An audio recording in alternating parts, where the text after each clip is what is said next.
اور پھر اسے دور سمندر میں اچھال دیا، جہاں ایک زبردست چھپاکے کی آواز بلند ہوئی اور اس کا جسم ایک دم پانی میں ڈوبتا چلا گیا۔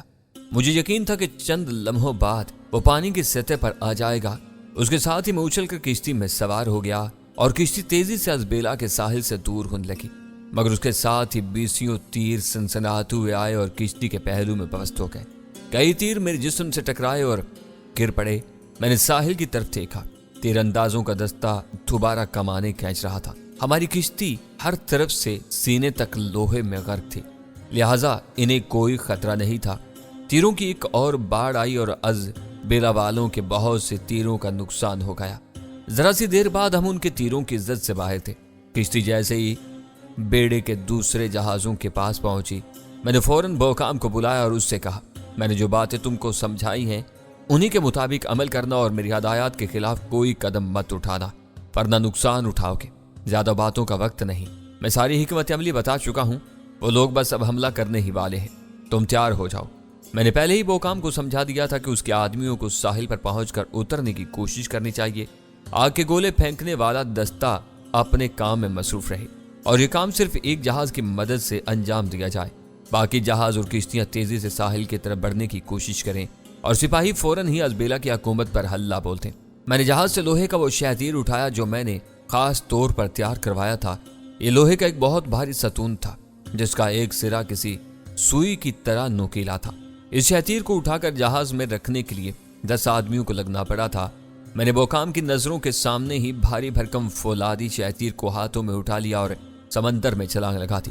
بوکام کی آنکھیں حیرت سے پھٹی کی پھٹی رہ گئی تھیں۔ میں ایک طویل غوطہ لگا کر پانی کے نیچے ہی ازبیلا کے بیڑے کی طرف بڑھنے لگا۔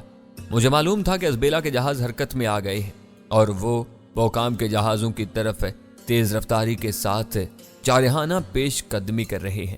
میں نیچے ہی نیچے تیرتا ہوا ازبیلا کے اس جہاز کی تہ کے پاس پہنچ گیا جو سب سے آگے تھا۔ یہ ایک نہایت شاندار اور مضبوط جنگی جہاز تھا اور ارغوز کو اس جہاز پر فخر ہوگا۔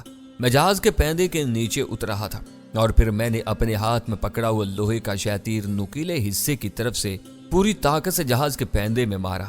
لوہے کا نوکدار شہتیر اور میرے ہاتھوں کی بے پایہ قوت شہتیر تختوں کی موٹی موٹی تہوں کو روندتا ہوا اندر تک گھستا چلا گیا اور پھر میں نے اسے واپس کھینچ لیا۔ جہاز اپنی جگہ پر پھڑ پڑا کر رہ گیا تھا اور میں اس بات کا بخوبی اندازہ لگا سکتا تھا کہ جہاز پر موجود لوگوں کی کیا حالت ہوئی ہوگی۔ جہاز میں تیزی کے ساتھ پانی بھرنے لگا۔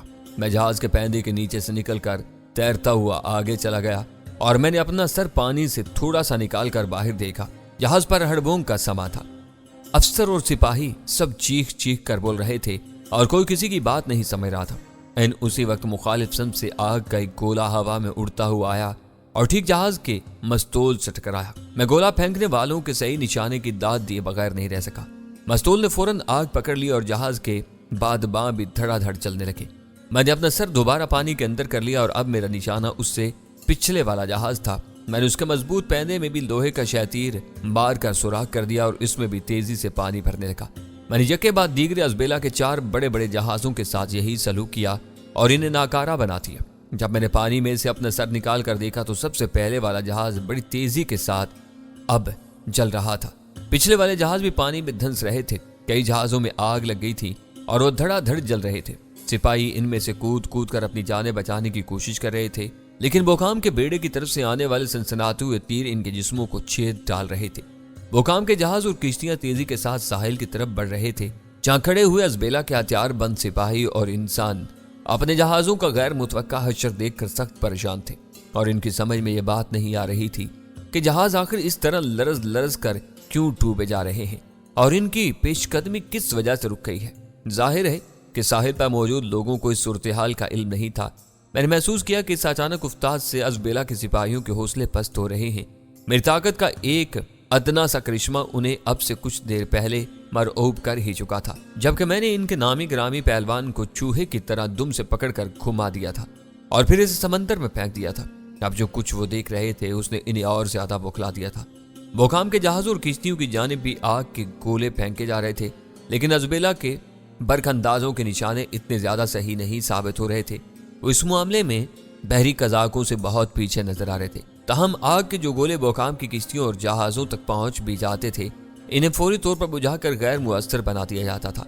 मेरी हदायत के मुताबिक हर जहाज पर चंद आदमियों का एक ऐसा गिरोह मौजूद था जिसका काम इसके अलावा और कुछ नहीं था कि वो आग के गोलों पर फौरी तौर पर काबू पाए। इस गिरोह के अफराद के पास जरूरी सामान भी मौजूद था।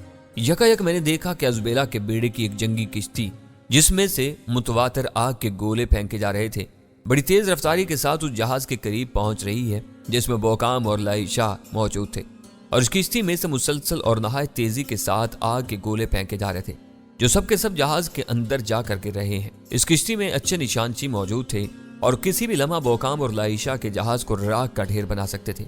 मैंने महसूस किया कि जहाज के मल्लाह तेजी से रास्ता बदलने की कोशिश कर रहे हैं और जहाज पर से भी जवाबी कार्रवाई की जा रही है, लेकिन किश्ती के निशानची ज्यादा खतरनाक साबित हो रहे हैं।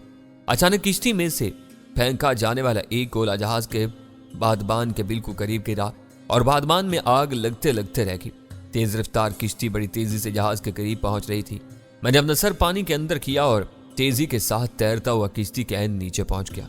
पानी के नीचे मेरे हाथ की एक ही जुम्बिश ने किश्ती को उलट दिया और उसमें मौजूद अफराद चंद लम्हों के अंदर ही अंदर पानी में गोते खाने लगे। किश्ती डूबती चली गई। मैंने पानी में से सर निकालकर एक बार फिर बाहर का मंजर देखा। अज़बेला के वो चारों जहाज जिनके पैदों में मैंने सुराख किए थे 3/4 से ज्यादा पानी में डूब चुके थे और इनमें आग भी लगी हुई थी। पीछे वाले जहाजों में भी कई में आग लग चुकी थी और इनकी पेशकदमी रुक गई थी।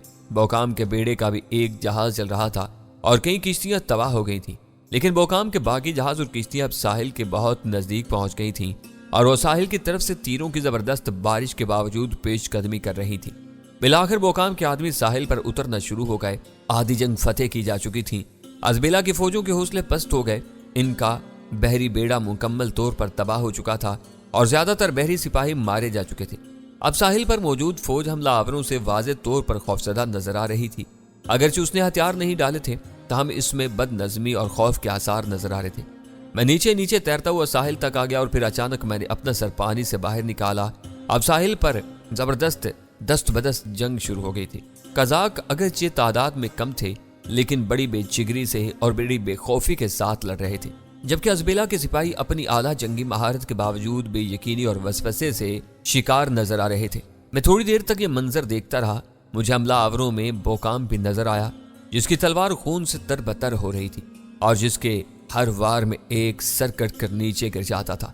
मैं दिल ही दिल में उसकी शुजाअत की दाद देने लगा। अचानक मेरी नजर अरगौस पर पड़ी। वो खुद जंग में हिस्सा नहीं ले रहा था, बल्कि दूर एक टीले पर खड़ा हुआ अपने अफसरों को हदायत दे रहा था। अचानक मेरे जहन में एक नया ख्याल आया और मैं पानी में से निकलकर सीधा उस टीले के पास जा पहुंचा जिस पर अरगौस खड़ा हुआ था। मैं इस वक्त बिल्कुल खाली हाथ था, जबकि अरगौस के पास मैं नंगी तलवार देख चुका था।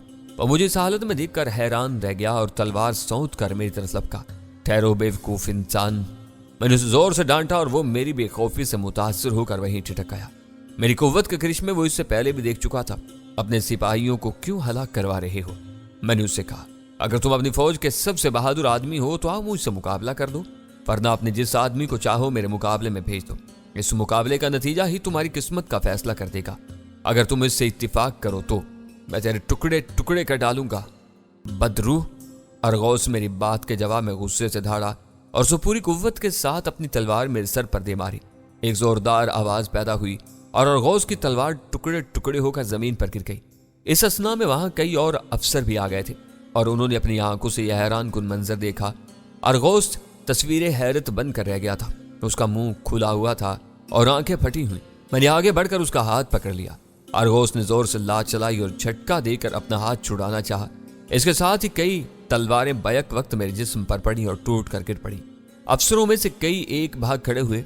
अरगौस मेरे हाथ की गिरफ्त में बुरी तरह बल खाता जा रहा था। मैं अरगौस को खींचता हुआ उधर लाया जहां खुमसान का रन पड़ रहा था। अज़बेला के बहादुरों, मैंने जोर से चिल्ला कर कहा, तुम्हारा सरदार मेरा कैदी है, मैं इसे शिकस्त दे चुका हूं। जंग बंद कर दो और हथियार डाल दो। अज़बेला के फौजियों में खलबली मच गई। अरगौस सख्त मुश्किल में मुब्तला था।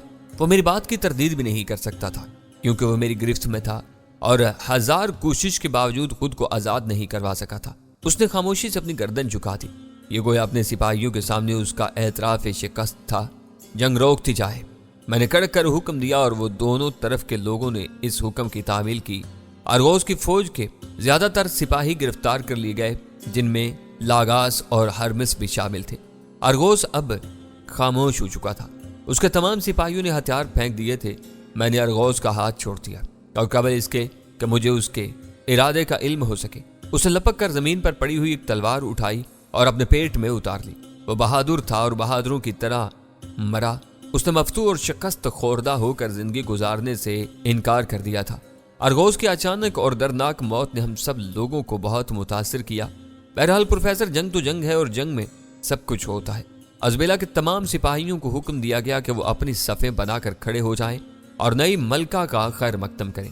मैंने बोकाम से कहा कि वो लाइशा को जहाज में से लेकर आए। बोकाम को मुसलसल इतनी हैरतों का वास्ता पड़ा था कि अब उसने हैरान होना छोड़ दिया था और उसे इस बात का यकीन था कि मैं कोई देवता हूं जिसे आसमानों से लाइशा की मदद करने के लिए भेजा गया हो, और वो मेरे हुक्म की तामील इसी तरह कर रहा था जिस तरह देवताओं के हुक्म की तामील की जाती है। लाइशा ने जब साहिल पर कदम रखा तो मैं खुद भी उसे देखकर दंग रह गया। जिस वक्त साहिल पर खून की नदियां बह रही थीं, इस वक्त लाइशा जहाज पर अपने कमरे में सिंगार में मसरूफ थी। उसे मालूम था कि उसे इस सरजमीन पर मलका की हैसियत से कदम रखना ही उसकी सजदत देखने से ताल्लुक रखती थी। वो नहायत कीमती और शानदार लिबास पहने हुए थी। उसके सारे बदन पर कीमती जेवरात सजे हुए थे और सर पर एक सुनहरा ताज टिका हुआ था जिसमें सुच्चे मोती जड़े हुए थे। ये इन मोतियों में से थे जो नए जजीरे से जमा किए गए थे। लाइशा के गले में बैक वक्त कई हार पड़े हुए थे जो उन्हीं मोतियों के थे। उसके चेहरे पर शफक के रंग बिखरे हुए थे, आंखों में चांद जगमगा रहे थे और शानों पर पड़ी हुई जुल्फें इंतहाई खूबसूरत लग रही थी। ऐसा लगता था कि वो कोई आसमानी मखलूक है जो इत्तिफाक से जमीन पर उतर आई है। मैंने लाइशा को उससे पहले कभी इस कदर हसीन और पुरकशिश नहीं पाया था। लाइशा की चाल भी बदल गई थी। अब वो बड़े बावकार अंदाज में आहिस्ता आहिस्ता कदम बढ़ाती हुई आ रही थी। उसके अंदाज में एक हुक्मरां की मतानत और संजीदगी नुमाया थी। उसके हाथ में खूबसूरत अस्सा था जिसके दस्ते की शक्ल एक उड़ते हुए ओकाब की सी थी। लाइशा जैसे इस साहिल पर आई, सबसे पहले बढ़कर मैंने उसे ताजीम दी और कहा कि लाइशा को जमीन का तख्त मुबारक हो। शुक्रिया इक्यास, उसने मुस्कुराकर जवाब दिया। वो शाहाना वकार के साथ आगे बढ़ रही थी। फिर बोकाम ने आगे बढ़कर अपनी बेटी को ताजीम दी जो दुनिया वालों की नजरों में उसकी मुंह बोली बेटी थी।